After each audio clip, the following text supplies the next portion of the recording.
So this morning, we're going to crack into the Catalyst project. The idea over the next few weeks, we're going to hear from the three people that got the award for the Catalyst project.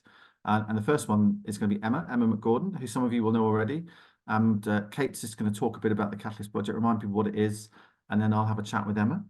And then we're going to hear from Amy, who normally is doing all the buttons for CACN, but she's also very much an artist in her own right and has a brilliant new exhibition that she's going to talk to us about. And we're going to also hear from Vega as part of that as well.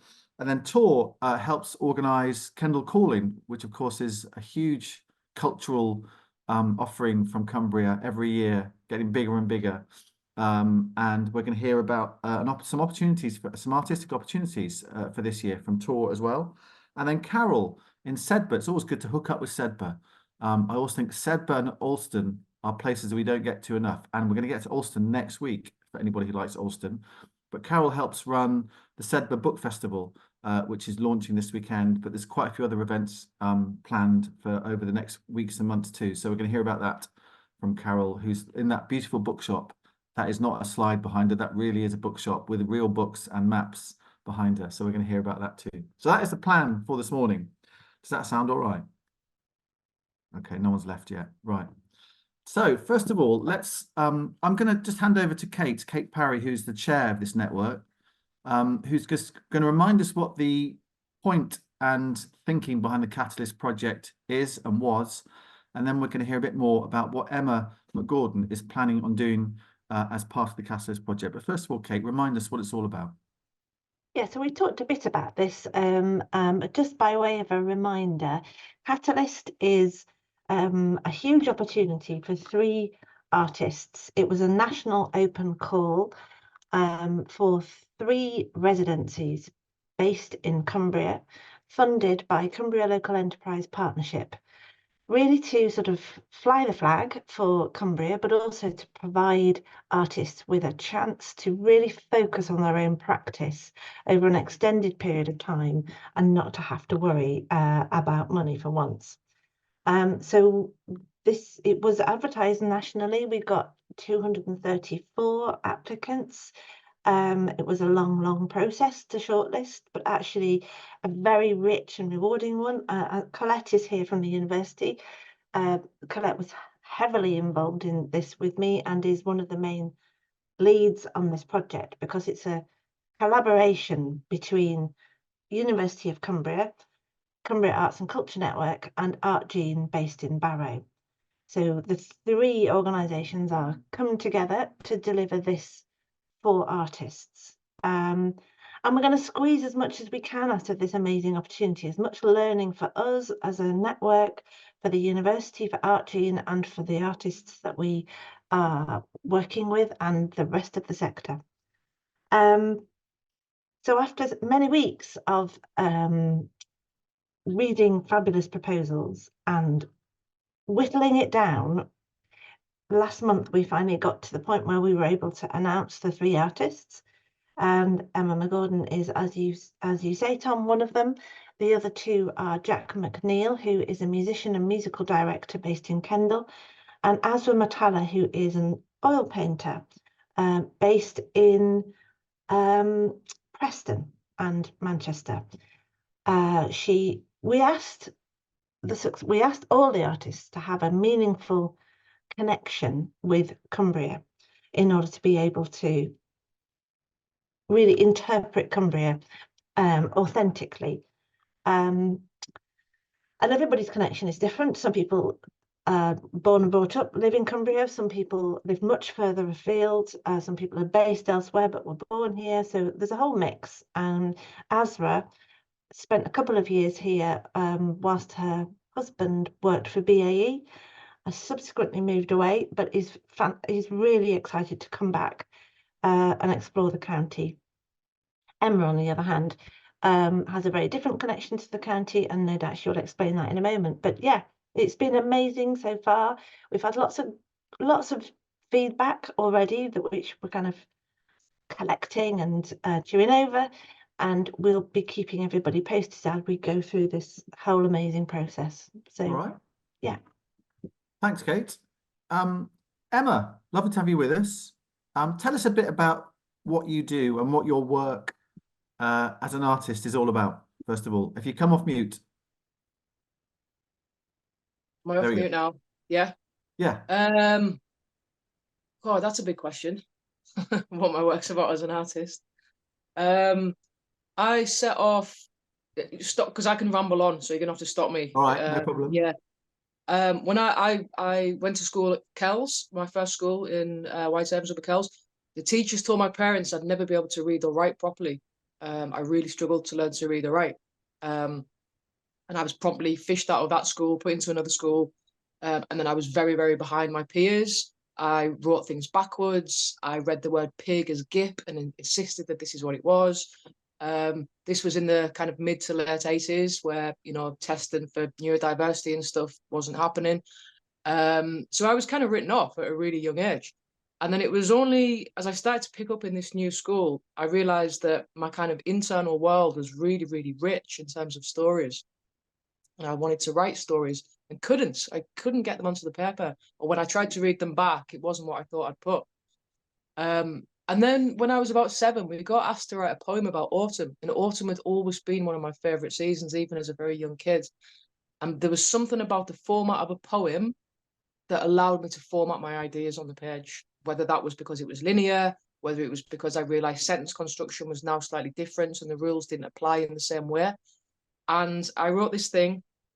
Unfortunately, my teacher at the time, Mrs. Martin, this was at St. James's School in Whitehaven, she read it, she managed to decipher her way through it, and then she went to get the headmaster. And I thought I was in trouble.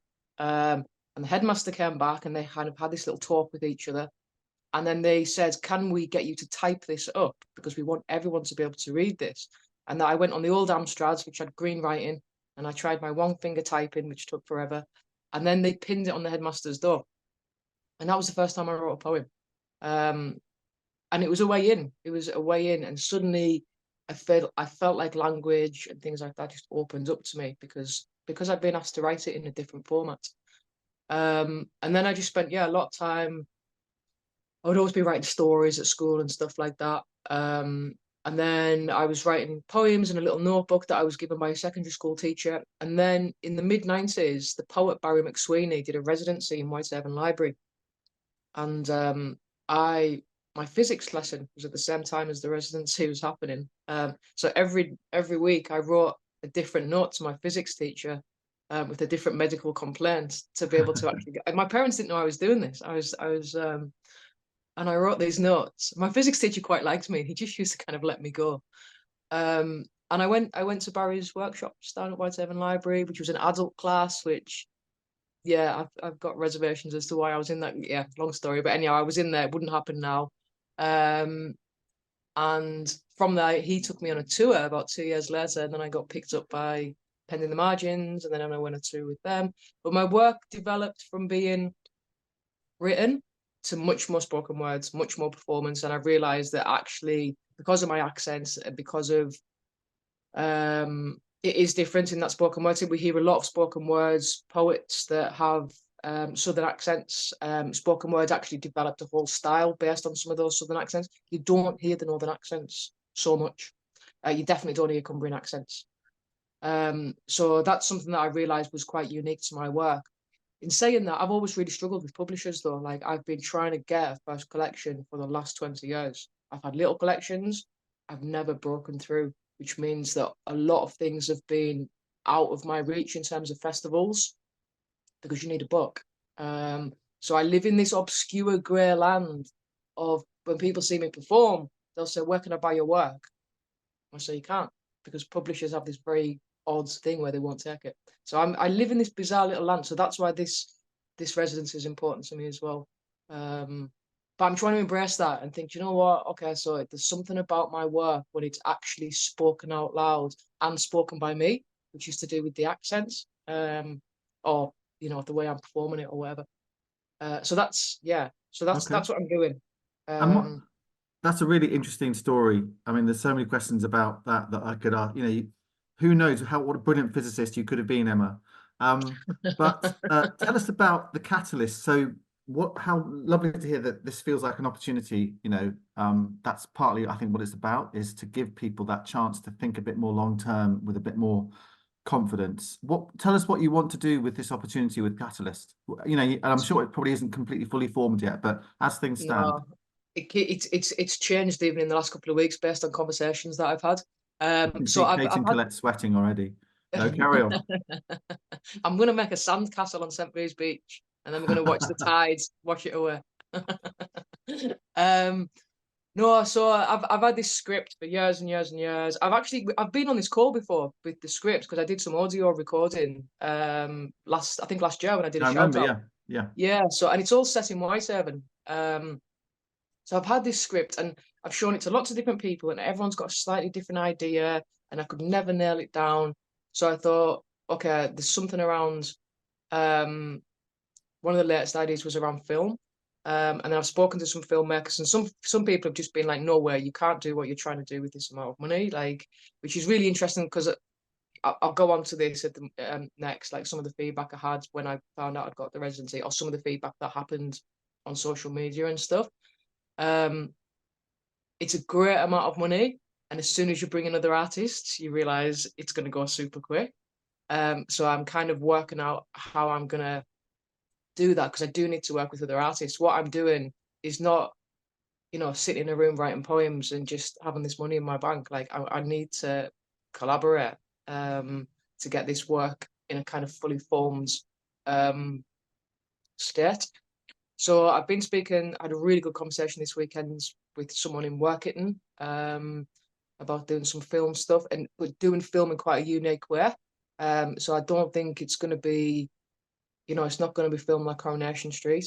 It's something different, and I don't want to say too much because like that's something that I've only just started thinking about this weekend, like how this film could actually be done, and it still represents the area, like based on like the actual literal the way it's being presented as the film.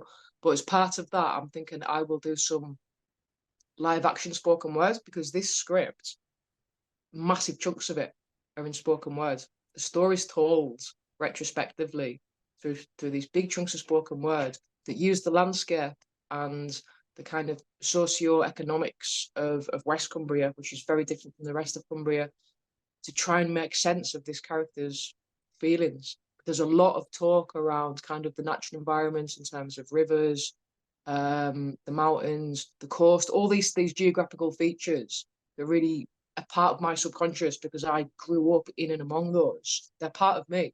So in the same way that dreams can, use like the ocean to represent collective unconsciousness and stuff, that's what a lot of these poems that are in this piece do.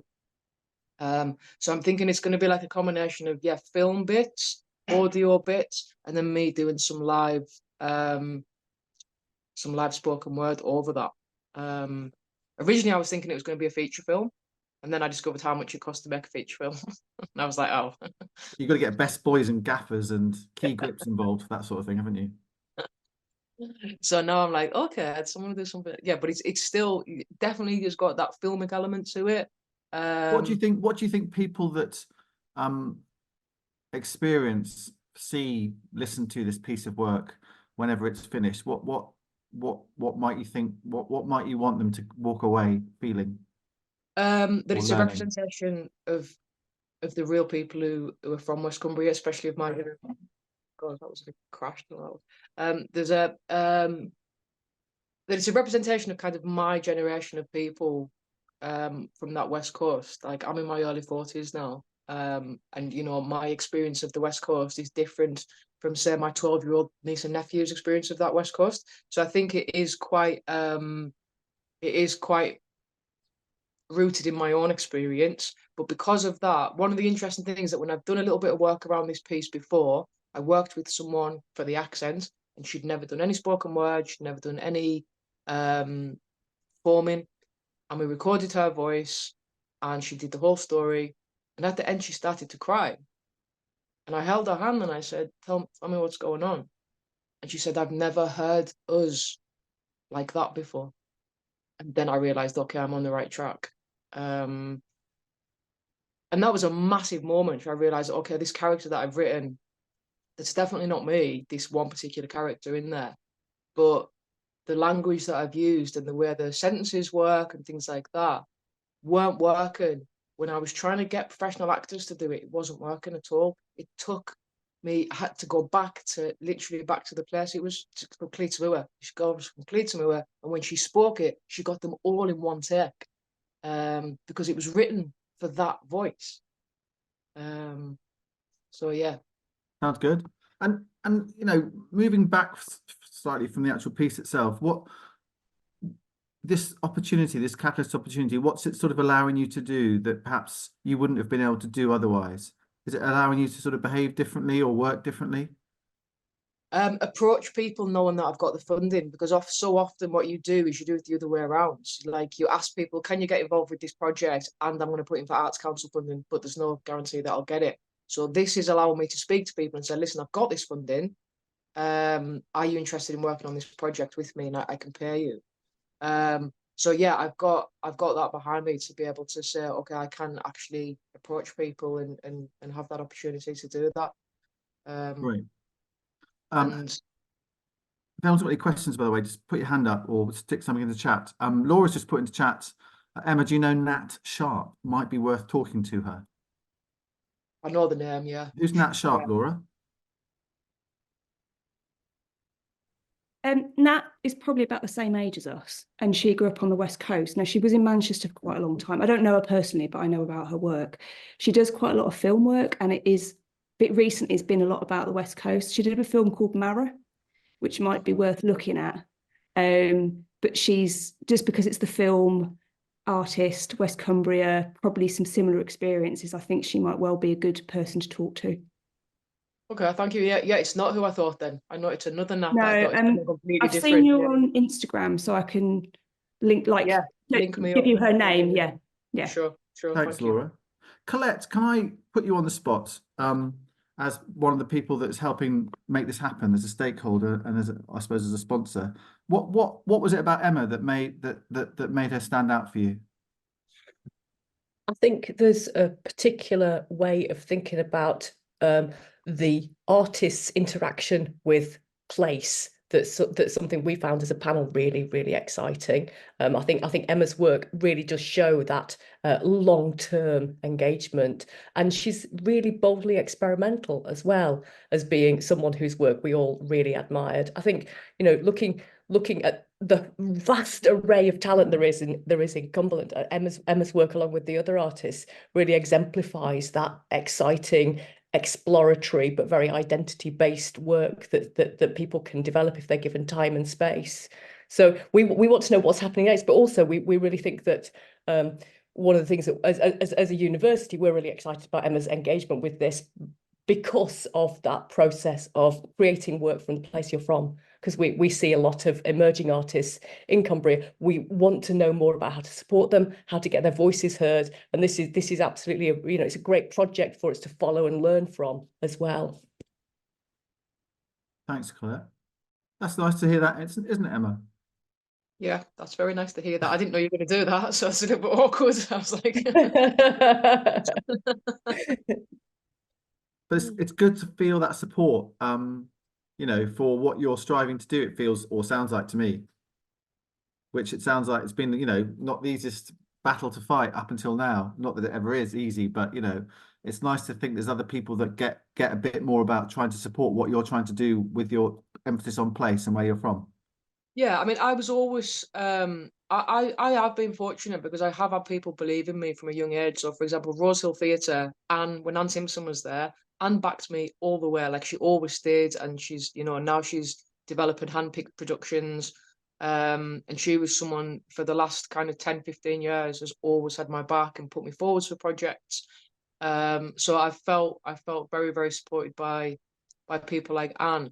And I found other places in the county as well, not necessarily arts-based places, that allowed me to be. I used to work in Wild Zucchinis in Cockermouth. Quite a few people will know that place. And I worked there as a barista, but we put on open mic nights and things like that. And it was a place where I felt really, really accepted as a person, as an artist. And I have been supported by my community in Cumbria. Maybe not so much and I'll touch on this a little bit, like, I don't know if anyone saw some of the comments that were written in like Cumbria Crack and things like that when this Catalyst residency was announced. I think it's important that we take into consideration some of the feelings that are out there towards artists, towards this kind of thing. So in essence, people saying it's a waste of time. Why can't they fill in the potholes instead? Sort of thing. So what I was thinking was at the beginning of my film, I might film myself fixing a pothole and send it. But no, I mean that, you know, seeing that kind of stuff written, you know, that really reminded me of what it was like growing up on that West Coast. That is not an easy place to grow up if you're in any way different. And if you're trying to do something different, whether that's artistically or your identity doesn't fit in with the average identity of the area, like it's really, really hard. I hope it's getting better now, but I don't know. So it's been really kind of, I've lost track of what I'm saying now. What question was I answering? This is ADHD. You weren't really answering a question. I wasn't answering a question. I was just waffling on. But it was an excellent point, though. All the same, I think it's a really important point, and you see it all the time. Yesterday there was something on Cumbria Crack about a new sound installation in the harbour in Maryport, and if you look down the comments, it's a similar response. Why? You know, what's the point of that? What's the point of art? Yeah, and then what's the answer to that question then? Well, interestingly, it's often the same people who say these things, that when it's something that you actually present back to them, they often go, "Oh, it's actually all right, that." That's been my experience. But no, the question was, you asked me about like this being supported. I have been supported by people in Cumbria. You know, it's not only, you know, it's never happened before until this point. I do have a history of being supported on the area, and the Arts Council have supported me. You know, I've had a DYCP. I've you know, people like David Gaffney from the Arts Council I've worked with, and you know, so the support can be there in Cumbria. But yeah, you have to find it. Like someone said previously, I think before we started the call, someone who just moved to Whitehaven or been there a few years, said, you know, there are opportunities for artists there, but you do have to go and find these things. And yeah, but obviously this is an amazing opportunity. Okay. And it's that kind of, it isn't just financial support, is it? It's the, you know, like what Colette just said, like when someone says, oh, this is what we think about someone's work, it's that validation of, okay, yeah, what you're doing does mean something, and that's like a personal validation. And I think most artists need that. I think most artists do struggle with confidence and all that kind of stuff. You know, it's a lonely old process, and sometimes it's like digging a tunnel, like you don't know where you're digging it to, and then someone puts a bit of light in, goes, you're digging the right tunnel. I'm loving that analogy. I'm loving that analogy. Right. Okay. Let's leave it there. By the way, there are other media platforms other than Cumbria Crack do exist, by the way. Emma, thank you for that. Thank you. Good luck. And, you know, we'll just follow your progress with interest. You know, stay in touch, and who knows where that tunnel is going to lead to eventually, but I'm sure it'll be an interesting place that it gets to. Thank you very much, and thanks Colette and Kate as well for giving us a bit of context around what Catalyst is and what it's all about. Smashing stuff. Right. Thank you, Emma. Let's go to Carlisle now, and the lovely Amy Story, who is very much an artist in her own right. And I'm going to let her describe what sort of artist she is. She's got a new piece of work out, a new project, and I'm going to let her tell you all about it. So, Amy, the floor is yours. Thanks, Tom. I've just renamed myself as well, so I'm taking my Cumbria Arts and Culture Network hat off just for a moment. So I'm an artist based in Carlisle, from Cumbria. I've just found that so interesting, listening to what Emma was saying, reflecting about childhood and about growing up in Cumbria. And I found sort of a lot of similarities, actually. I grew up in Carlisle in 1980s, 90s. Being creative wasn't necessarily something, you know, that was a viable job option.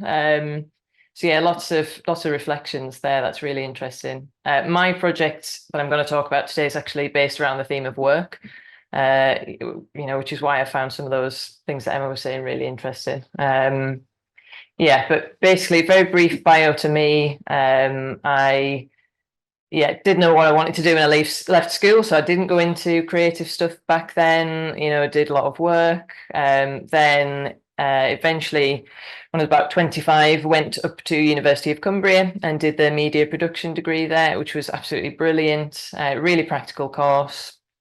You did a bit of everything, but it was very kind of video and film focused. So got kind of some practical skills there. And that's kind of what got me going with creative stuff, really. Then a bit later on, joined up with Signal Film and Media. They had a digital art mentoring scheme course, which they were running. That was back in 2017. That was excellent. It was an excellent course. It was really open. They got people from across Cumbria to come and, do lovely projects with an artist from Manchester. So that got me going. Since then, I've been part of a crit group. We're going to meet some of the members of that very shortly. And I think that really helps. Again, based on what Emma was saying, it's really good to have, people around you, because it's difficult to be creative in Cumbria on your own. So I'm going to briefly show you a little bit of a website. So I've got an exhibition at the moment, it's both an online exhibition and an in-person exhibition. So the online one is just a website. I'll put all the links and stuff to chat, and everyone can have a look at them afterwards. Let me just get rid of these lovely floaty boxes for everybody. So yeah, I've been thinking about themes of kind of work for quite a while, really. Just something that's been bubbling away in the background. So that was kind of the theme and thinking for the project. And I'm quite interested in working between digital and non-digital, and sort of looking at the interplay between, those two different formats, because I've come at things from kind of a video point of view.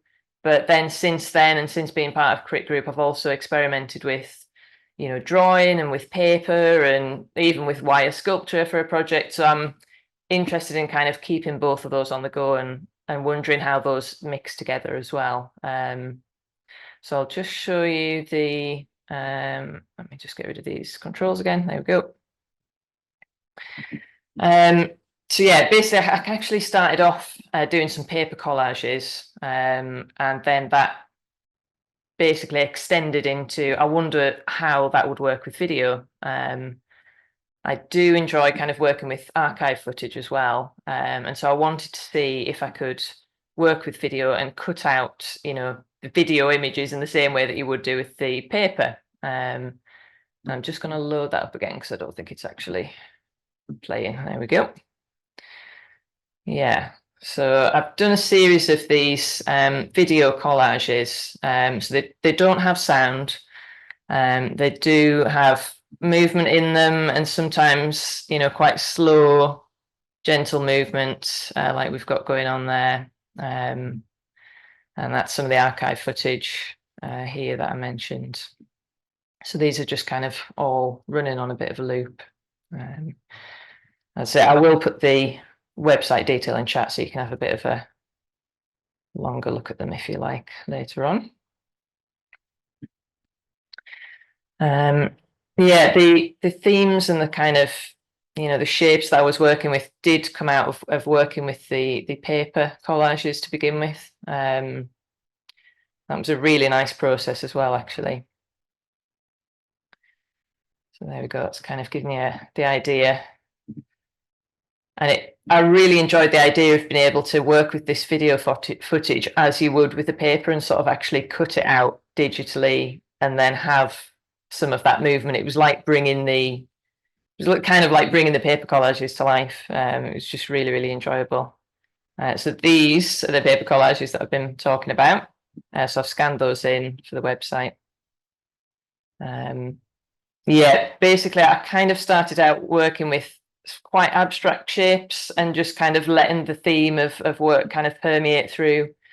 And eventually a bit of a visual language kind of just developed from there, really. I also took sort of still images from some of that archive footage, printed those out, and then put them back into the paper collages. So it was like a bit of a call and response. Some of the paper stuff was feeding into the video stuff, and vice versa. Which was really, really nice. I really enjoyed that process.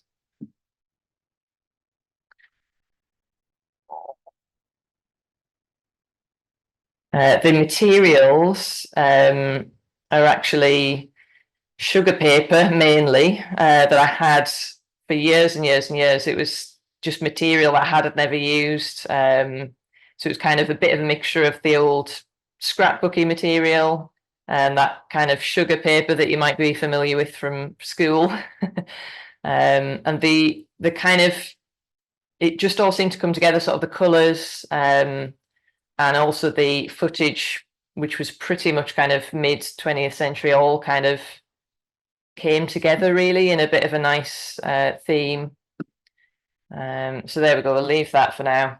And I also like to do a bit of interactivity in my projects where I can, make things a bit lighter and sort of playful, and invite people to come and play, because basically I've really enjoyed working with these collages, and I want other people to as well. So I wondered if I could set out a way of people doing that on the website, and if I pick up these little shapes, this is basically taking me back to days of playing with fuzzy felt. Don't know if anybody remembers that, but I absolutely used to love playing with that. So yeah, I'd like to invite people to come on the website and have a little play. And this one is got many more shapes on. So it's yeah, you can really get stuck in with this one. It's these shapes are mirroring, you kind of probably see now, mirroring the shapes on the collages that I've made. What I might quickly do is just show you some examples. Yeah, if I just switch to screen sharing some photos now. So that was a collage that I made, which I basically didn't stick down. I've scanned it in rather than sticking it down. And that's the collage, the interactive one that you've just seen. So I would like to invite people to have a play with that, take a screenshot, and send me the screenshot, and then we can maybe have a little gallery on the website of what people have created. And Chris Dennett from Ulverston has already done that. He had a little go, and this is his example, what he came up with, which I just think is fabulous, and it's you know, something totally different. You know, if you look and kind of basically, you know, that was my layout, which I didn't actually stick down. So I just think it's so fascinating to see what other people come up with. And I would absolutely love it if anybody, you know, would like to do that. I'll pop my email into chat. So yeah, there's lots more on that website about the background. I've had a bit of chance to, you know, write about my thoughts about the project and, you know, the more deeper thoughts why it got going. And I'll let you read that in your own time if you'd like to. So also, if Vega and Laura are there at Linden Print. So this exhibition, it's online and it's also in person, which is quite nice at the same time at Linden Print, which is a print studio which Vega Brennan runs near Carlisle.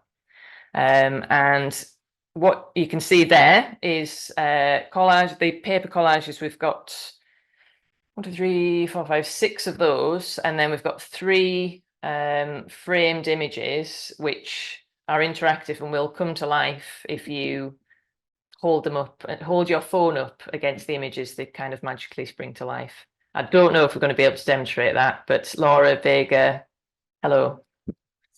I think we're going to try, Amy. We'll see how it goes. Don't worry if it doesn't work.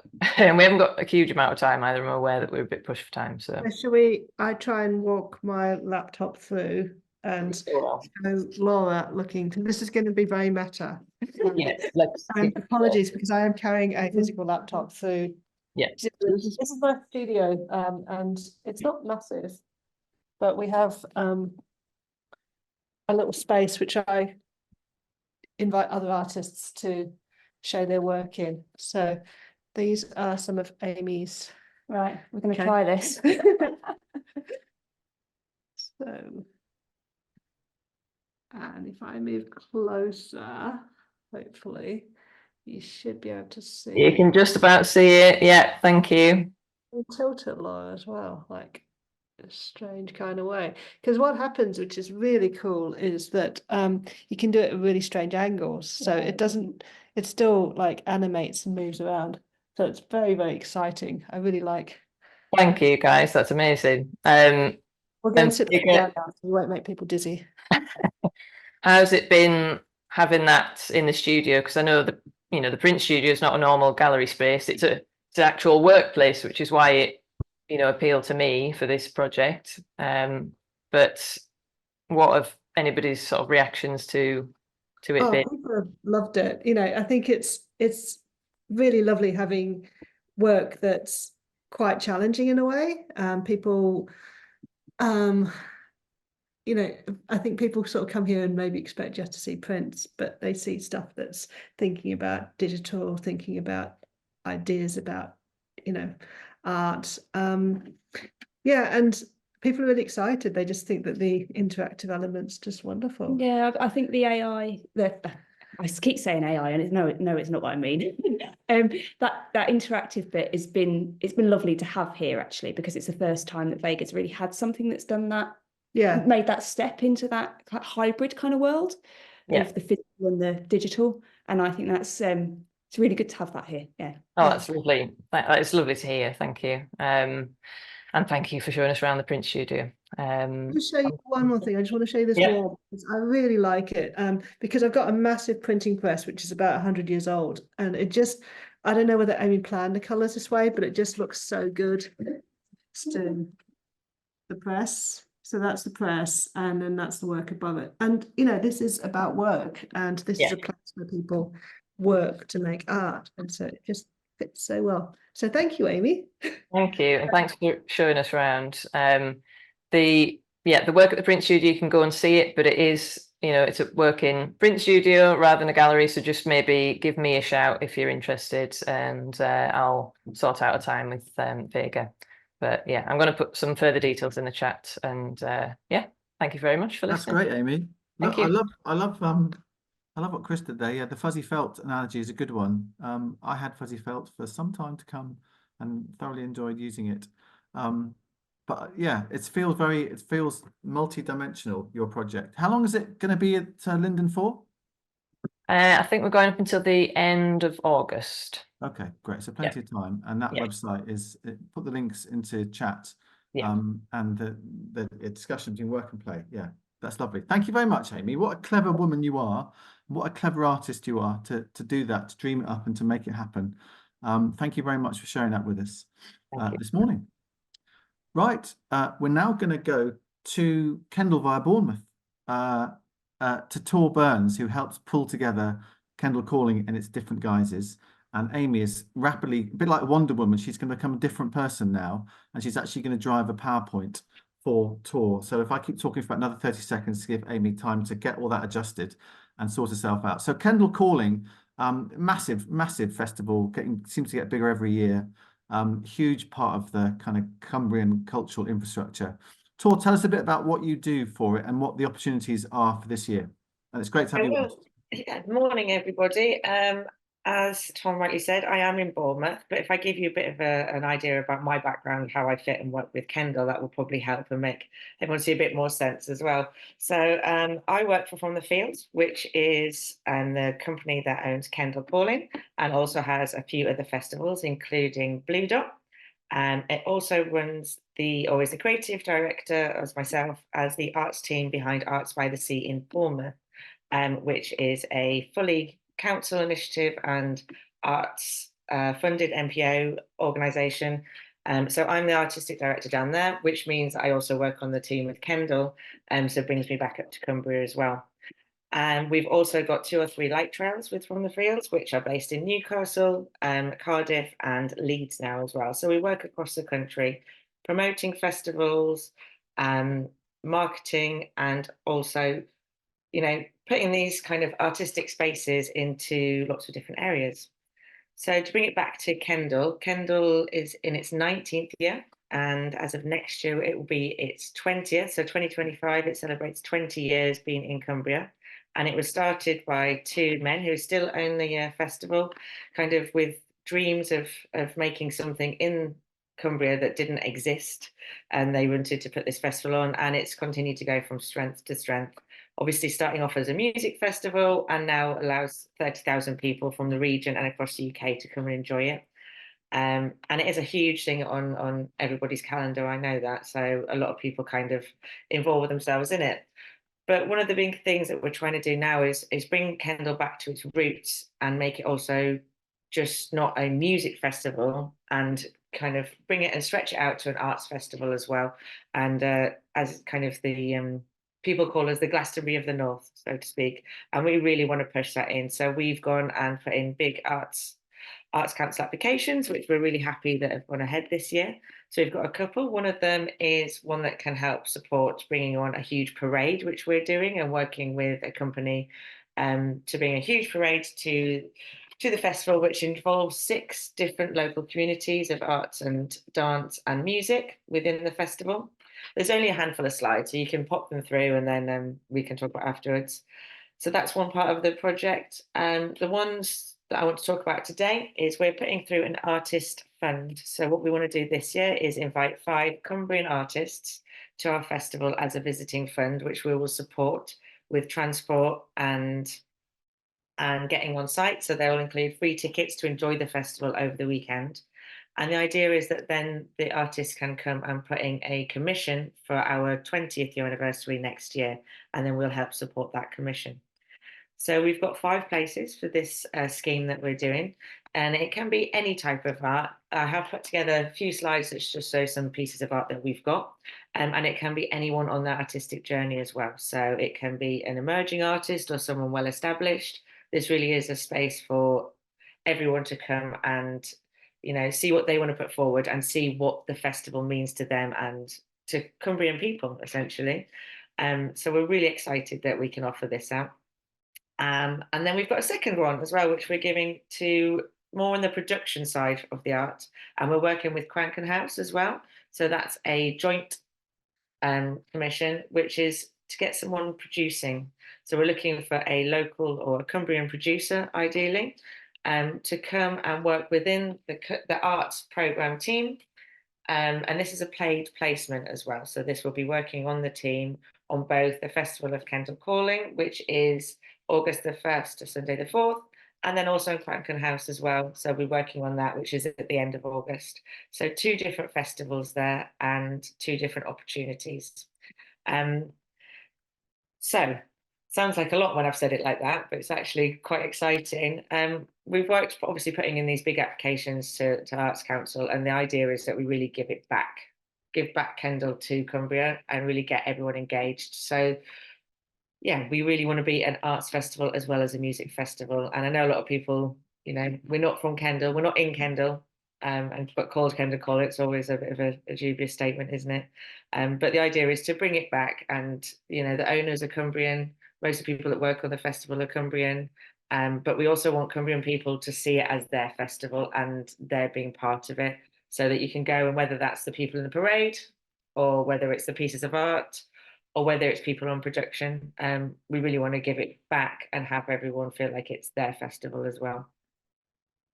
So I showed a few pictures there, and they were just some of the art pieces that we have. Some of them are touring national pieces that go from different festival to different festival, and some of them are kind of pieces that we bring in, and some of them are pieces that we've commissioned as well. So there's lots of different things as well. The big installation piece, that was the first, the digital installation was a emerging artist, and it was the first time his work was shown in a festival setting. So it was really exciting that we were able to commission him in that kind of piece as well.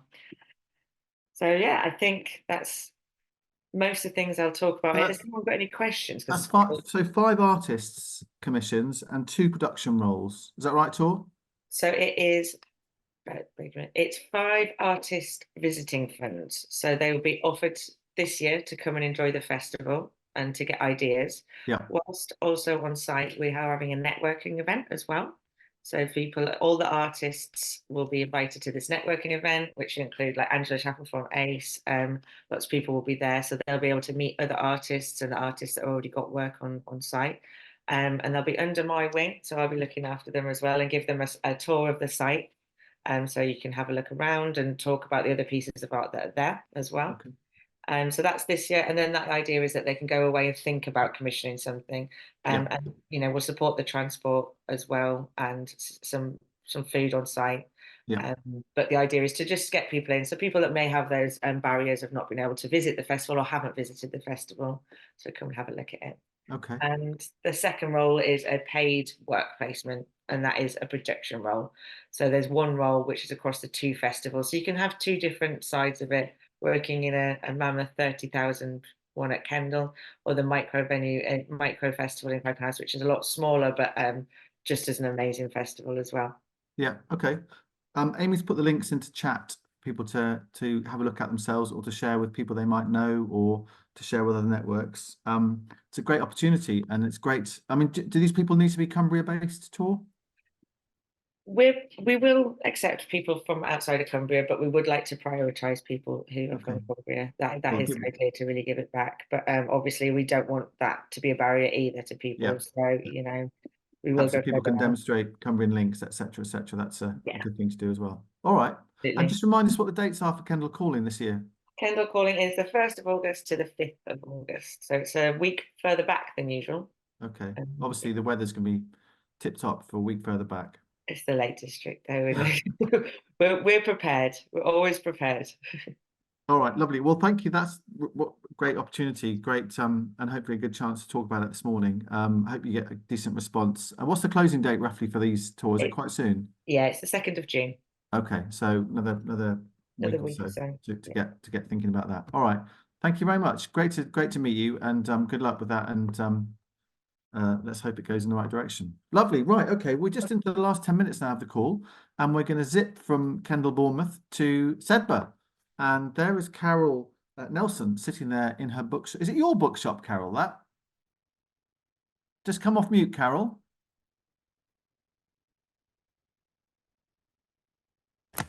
There we go. Yes, it is mine. Wow. Yes, How my long have shop. you had that? How long have you had that for? And what's it called? It's called Sleepy Elephant. And how long has it been under your auspices? Well, we started about 2003 when we started the Booktown, Okay. but I have been here since I retired, which is 2010. Right. The last time I was in Sedbergh was when I walked the Dales Way about 3 or 4 years ago, and I was absolutely shattered arriving into Sedbergh, and had the most beautiful bath I remember in a B&B, and then walked out the next morning feeling like a spring chicken. It was a great experience. So tell us about, but that's got nothing to do with books or a book festival. Tell us about what you're doing, Carol, and other plans, I think, for later in the summer as well. Right. Can I go back to basics with the Booktown? We are England's Booktown. There are not many projects that have a national designation, and we do. And obviously there's Wigtown in Scotland, Scotland's Booktown, and there's Hay-on-Wye in Wales, Wales's Booktown. We also have an international designation. We are acknowledged as England's Booktown by the Booktown movement. So that's important, and it's important for Cumbria, and it's important that funders and people like networks like yourself actually realise that we have a project which has weight. Unfortunately, like everybody else, we've been sort of more or less closed and sat on for 4 years. And last year we started up again with our festival and events program, which was more or less last year. I could describe it as a puddle. It was very, very small and tentative. And of course, we had next to no money to do it with. This year, we've managed to collect together not very much money. We are a charity, you see, so we don't have our own funding at the moment. And we are running a program of 4 major events and a writing competition. So we've just done a fantastic initial event with the Andrew Carnegie Medals for Children's Literature. And that was in conjunction with Sedbergh School and the Yorkshire Dales in Sedbergh. And we invited schools from around and about to come and meet the shortlisted medalists. And this is, as I understand it, the first time the Carnegies have actually done a live event rather than everything being done with Zoom. So that's going to hopefully carry on for a few years. And that's, as I say, entirely around children's literature. Starting tomorrow, we have our What Are Words Worth festival, which is a proper literary festival, but we've planned it as really as literature and journalism, ideas, controversial things. So we've got a couple of interesting things. The first event, for instance, is around psychotherapy and how people can benefit in their well-being by immersing themselves in the natural world. And Ruth Allen, who's doing that, is a geologist and psychotherapist, which is a fantastic mix. And at the other end of the festival, a week on Saturday, we have Jenny Kleeman, or Clayman, I'm not sure which, she was the book of the week on Radio 4 back in April. And she is a journalist, and her book is about how much is your life worth to the people who have control over drugs, government, whatever.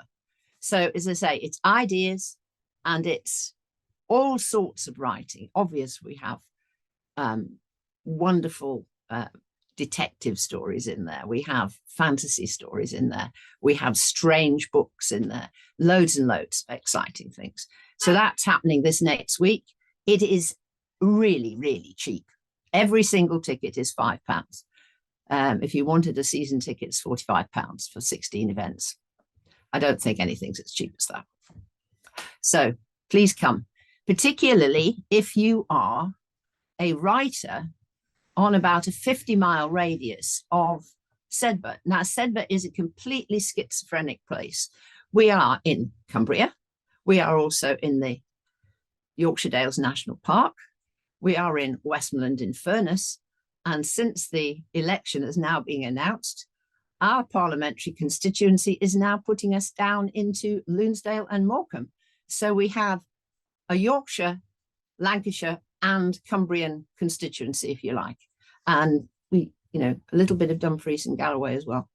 So what I want to know is, and what I want people to home in on is this. We want to run a fringe. I actually have been on a course on how, run by Edinburgh Fringe on how to run a fringe.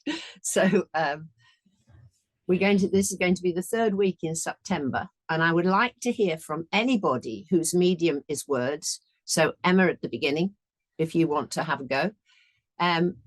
We will provide venues, advertising, the sort of infrastructure of a festival. But the people who are coming along to, if you like, perform, read, maybe recite. We can have scenes from plays, which are, have been written by amateurs. You are self-selecting. Nobody is making a judgment to bring you to this festival. You bring yourself. And if you want to come as a club, you can come as a club. If you want to come as a singleton, you can come as a singleton. So I need you to contact me. Just go onto the computer and look up Sedbergh England's Booktown or Sedbergh Booktown, and you'll find a link to find out where we are. But this is really an important thing, because I think that people find tremendous difficulty, as Emma was saying at the beginning of this hour, in actually getting going, and also getting enough money to get going. And what I want to do is try and build up over a few years an event where the great and the good and the pundits and the funders will actually say, oh, well, we'll just toddle along to this event, which is a fringe, and see what's going on. And to that end, we're not just asking you to come and perform, we're actually going to provide a panel, and the panel will be publishers, tutors, various people, and we have a collaborator on this festival, which is Warner's Publishing, who are the publishers of Writing magazine, which seems to be the most popular how to do it magazine amongst amateur writers. So it's going to be this is going to be the first one.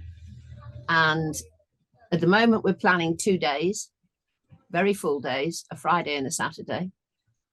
We can make it longer, depends on how many people actually come to me and say, I want to be part of this. All right. But there's not a lot of time. We've got 3 months to get this thing sorted. And then after that one, we've got a crime festival in October. So that will be a tremendous program. And at the moment, I'd just like to have a moan. My funding is £7,000, which is derisory. It's ridiculous. And, you know, I don't know where the money is going to come from, but we'll do it somehow. All right. Keep the passion there, Carol. That's the most important thing. Absolutely. And sometimes the money follows and sometimes it doesn't. But it sounds great. I know John's already put into chat that the Carlisle Writers Group would want to get involved. So he's going to find you through the contacts through chat and through the web. So just to the festival starts tomorrow, and then an ambition for a fringe in September. There's the for the festival, I think. This is the festival. Okay. It's all over social media. I have Facebooked until I'm blue in the face. Well done. But there it is. other platforms are available. Yes. All right, that's great. Thank you very much, Carol, and well done for, you know, I'm sure you do it because you love doing it, but it's hard work. So having done a bit of that stuff myself in my time, I know how much work and effort and time it takes. But good luck, and I hope it's a success for you. And thank you for coming on this morning. Okay. Let us know about it. All right. Well, we got to 10:30. Thanks, everybody. It's been a great call. It's great to hear from Emma, from Amy, from Vega, and from Tor, and from Carol there. Thank you for your time this morning. Next week, we are going to be in Alston. We're going to hear from Lionel Playford, who's an artist based in Alston, talking about the work he's doing. And also Joe Davis and the Cumbria Opera Group is going to be telling us about what their plans are for the future. It was always really entertaining. We've got some lovely clips of them in action as well. So that's to look forward to next week. Have a great weekend, everybody. Enjoy the extra day off. Unless every day, of course, is a bank holiday for you. And see you next time. Thanks, everybody.